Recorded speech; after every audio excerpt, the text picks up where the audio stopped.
I feel like that's a pretty radical statement to say that the KPI is actually a feeling. So I think that and I think I think back to, when you're an entrepreneur who actually does have this thing that became really long-lived and very, impactful, um, you start to have I also think that you start to look at what you're doing when you're in that gap. You're assuming that the next thing you're like, are you trying to find the next thing that's gonna last 12 years and be, everything you dreamed it would be?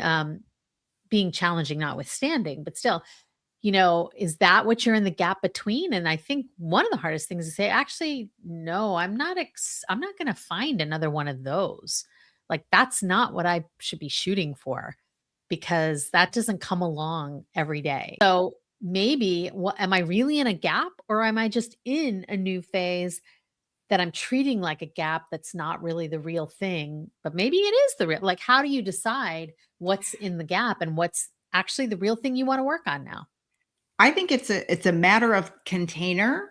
So I think historically, I have thought it looks like a certain thing. It looks like a job, or it looks like a gig, or whatever the definition was at the time. I think now for me, it's more of a feeling.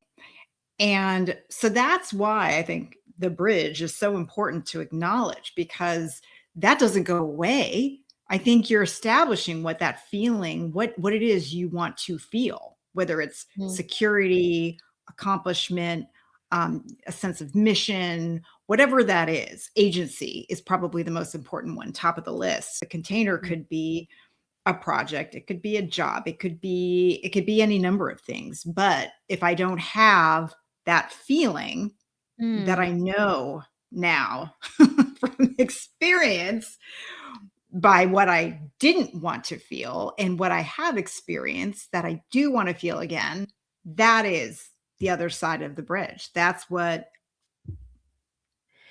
I it. feel like that's a pretty radical statement to say that the KPI is actually a feeling.